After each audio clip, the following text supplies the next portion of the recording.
Hey, Brokies. You're back. You're back to Two Broke Gays. You're here with me, Jenna CORTIS, my co-host. Kevin Sullivan. And today we're talking about love languages. This is a vibe for you. What do you think? It's good. It's like Doctor from the 70s. Can I tell you something, honestly? Yeah. This still has the tags on it. I'm kind of trying it out. Okay. Keep it. Today we're talking about love languages. Quick little bit of history to distance ourselves from the author. Dr. Gary Chapman had a PhD in adult education, largely dedicated to prepping him for the ministry. So now he has no real research or therapeutic background, but he wrote the book on the love languages. This book is. But he was a doctor. He was a doctor because he did get his doctorate of education. However, there's been a little bit of misleading use of that term as he presents his research. We got right into so much information. I know. I'm sorry, but I just had to say. My brain like. Did I go too research heavy? No. I just want to be clear that we do not support this man and some of the things he said in the book, which were highly problematic. Yes, we're on the topic of love languages. Love languages. My first one, information. No, I'm kidding. Okay, so this guy, I don't like him, I don't trust him, but because of the way society works, we're going to talk about these things. How do you feel? That was so intense. Was it a lot? You just were like a train. It's kind of like I want to talk about it, but What are we talking about? should I chill out? Was it too much? It was so fast. You get why though, right? I have a slow brain. I don't want to just be like, here's the love languages, and without investigating where it came from. Right. Which could have been, which seems like it was a dark place. Today's topic is love languages. Could have started there. Yeah, I see. Yeah, I see what I did now. Like let people eat that, chew on it, and then be like, also, fuck Dr. Gary that came up with love languages. But we still want to talk about the love languages, even though he wasn't great. It was a lot of oppressive heterosexuality. But you said, okay, the way my brain's still processing. Okay, we're catching up. He was a doctor, but he did not study. There's no scientific research background. So he just made it up. Yeah, he made it up. Kind of like money. Yeah. He counseled couples as a minister, and he used that research to inform his book. Again, we're using the term research pretty loosely. Okay, but he was a counselor. Yeah. Okay. Mm-hmm. Not accredited. I mean, if you have a successful couple and counseling business, you're probably good. There's just some problematic things in the book, like, have sex with your husband when you don't feel like it. I want to stay away from that. Oh. Yeah. So anyway. I had sex with my ex sometimes when I didn't feel like it. Are you pro Dr. Gary Chapman? No, I don't know anything. I don't know anything about the guy. I'm down to fuck even if I don't want to. Okay. What am I supposed to do with this? But I think gay men may be different. Okay. All right. I'm getting us back on track here. I'm pulling up my notes. Okay. I'm scared. Do you know the 5 love languages? Hey, man, I'm just horny. What? Do you know the 5 love languages? Yes. I'm screaming it at you like, do you know the Muffin Man?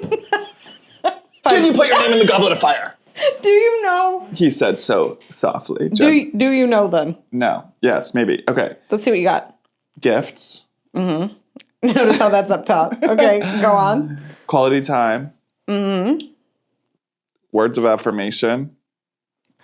Okay, go off. Go off, queen. Having sex when you don't want to. Just kidding. That's so problematic. Touch. Touch. Yeah. So okay. Touch. You kind of loosely got it there. And there's one more. Okay, wait.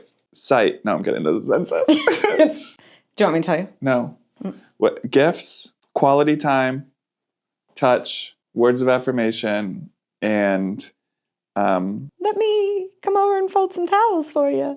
Service. Acts of service. Yeah. Acts of service is probably more of the I think we need to let it go. Okay. Do you believe that these hold any merit? Yes. You do? Yeah. I don't know. It's tough. It's just like this is human nature, and someone just put them in categories. Yeah. Do I think there's probably things that fall outside of those categories? 100%. Do I think there's acts of service? For sure. Gifts? Yes. Hello. Mm-hmm. Quality time? Yeah. But there's different levels of quality time.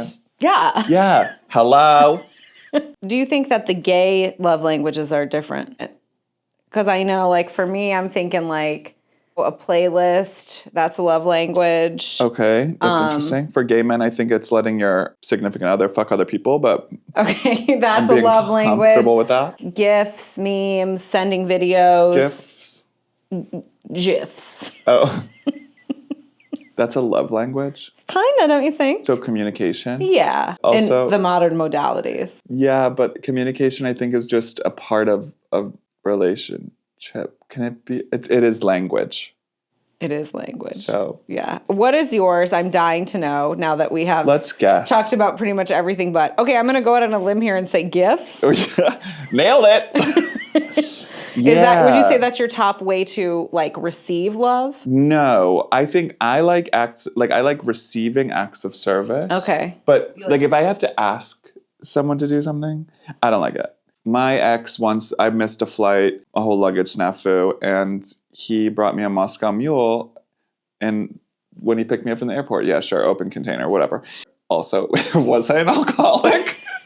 But it made me feel good. You know, I was like, yeah, you know me. So like someone knowing you. What a gift. That was drinking booze in the car. And then quality time. Yeah. Unless I don't like you. But then I guess it's not a love language. Yeah. It's like hate language. It's a hate language. What's yours? Okay, so mine started to change. You guess. can guess my top one, of course. Which is my bottom of the list. Like You if hate the this. list ended and then you dug a hole and took a shit in a hole, I would bury it with this one. My favorite. Words of affirmation. Yeah, I love words of affirmation. You tell me good job, I'm gonna blow my brains. You do Maybe not like a compliment. It makes me uncomfortable. My therapist had me write 30 things I like about myself down. How many did you get? 1 week later, I had a list of 0 things. And then I put, I'm funny. Okay, hey. After I said it out loud, I said, I'm not funny anymore. I've never been less funny. I love words of affirm, but I think as I get older and as I've been paid a lot of lip service from people that I'm dating. What kind of lip service? That's acts of service. Not that kind. As I've had a lot of people tell me things, you know, I realize that I kind of starting to realize it's a little bit of bullshit. So now I'm looking for a combo, less just words of affirmation. I'm looking for some words and probably some quality time. And how I show it is words also. And you know that because I try to tell you all the time. Touch also I hate. You don't like unsolicited touch. I don't. There's certain people I can. Like some people that like will hang all over me or like vice versa and like it's fine. And other people like I can't. What is the differentiating factor? I don't know. And choose carefully what you say because I tried to hug you at the beach once and you went running. Yeah. That's like siblings. Like I think there's a coldness. I don't know. It just depends. Cool. It's really weird. Yeah. The closer I am to you, maybe the less I can touch you. Interesting. Okay, I'll accept that. I like that for me. Yeah. Well, I made it up just for you. Well done. I said, how do I get out of this? Cool. No, I do feel that way. Yeah. Words of affirmation. Boo. I like gifts, acts of service, but I also don't think about them. Do you know what I mean? And I don't want to. Like, yeah. Also, back to words of affirmation. I just have one more point to You got more to say? Yeah. Some more words for words of affirmation? I want somebody to know that I'm like doing great.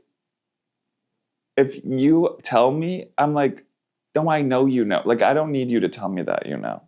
You don't think it's just kind of nice? Yeah. And also, are you saying that I don't know? What if you take all that out of it and it's just kind of nice? I don't get it. Do you think, was your family not big complimenters? I still, to this day, have not received a compliment from my family. No, I'm kidding. My parents were very much tell all of the friends how good. Like, I went to my dad's work once, and they were like, oh, the brains. Like, he talks about you all the time. And I was like, who does? Like, your dad, he's always talking about you and, like, how smart you are. I'm like, he is? Interesting. Because I brought home a report card where I had a 4.3 GPA, but I had a B in, like, an AP class. Yeah. And he looked at it and goes, where'd the B come from? Well, you should have studied harder. It was physics. Anyway. All right, cool. It was interesting. They gave us what we needed and, like, wanted us to always strive for, like, more, and it wasn't a positive affirmation kind of vibe. Got it. Okay. May I show you what I'm working with over here? I want to just read a little bit from a man named Mark CORTIS, if that's okay. Okay. And then I think this is all going to start to make a lot of sense. You know what I mean? Yeah. It's going to be good. Trust me, it'll be worth it. I got a lot of them.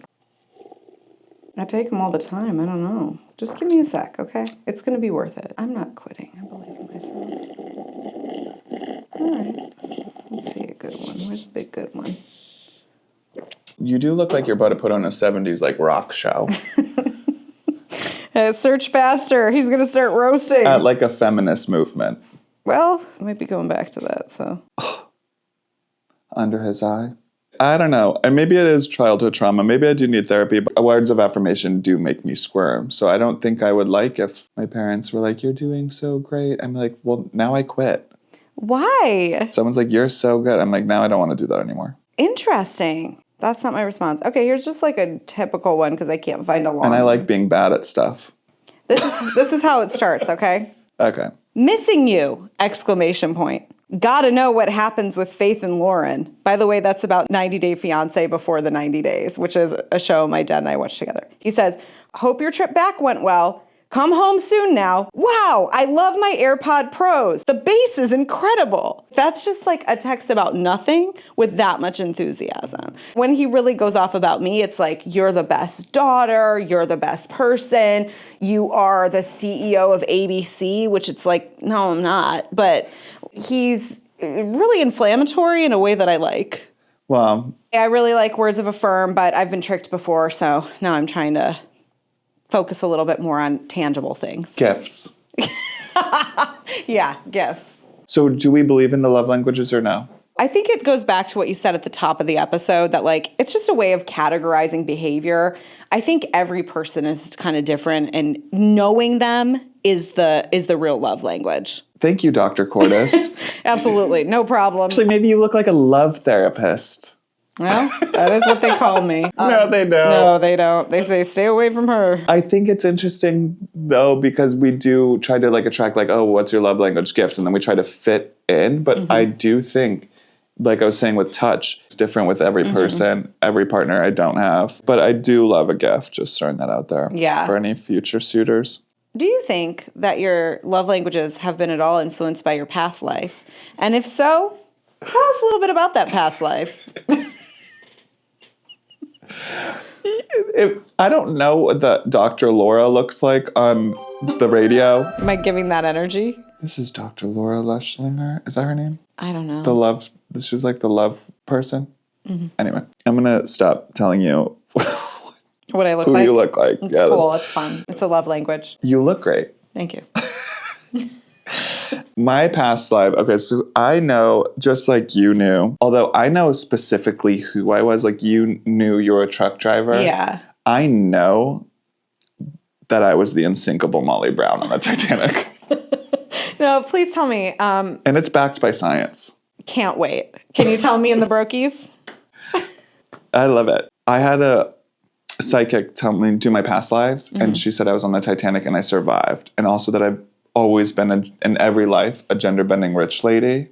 Tracks. And the Titanic sank right through my past lifeline. Like, you know, you can do your lifelines on a map. Yeah. My past life is like right through where the Titanic sank. The way she didn't give a shit about money. She's like, and then he lit a fire. That's me. Okay. Like movie version or real life version? Or both? Kathy Bates. Okay. Got it. Well, I don't know anything about the real life version. I don't know. The only research I've done is watch that movie 357 times. It seems like enough. That seems like enough research. Shine up like a new penny. I love her. Okay. Cool. I am new money vibe. I have a question. Okay. Shocking, I know. Do you think that if you as the unsinkable Molly Brown and me as my past truck driver, like, do you think if we ran into each other, we would be friends? Yeah, we probably like have a cigarette together. You think? Yeah. I'd be like, you want a square of my peanut butter Snickers? And I'd be like, no thanks, but here's a cigarette and I'm gonna go on my rich merry way. Thanks so much. You might even love me because I'm such a regular man. Maybe. Yeah. Yeah, I'd maybe cheat on my husband. Yeah, because Yeah. I was like one of the people, you know? Yeah, like she was relatable. Yeah. And she was cool. Oh, the unsinkable Molly Brown. Let us know in the comments who you were in a past life. Ooh! And you've been listening to Two Broke Gays. Bye, Brokies.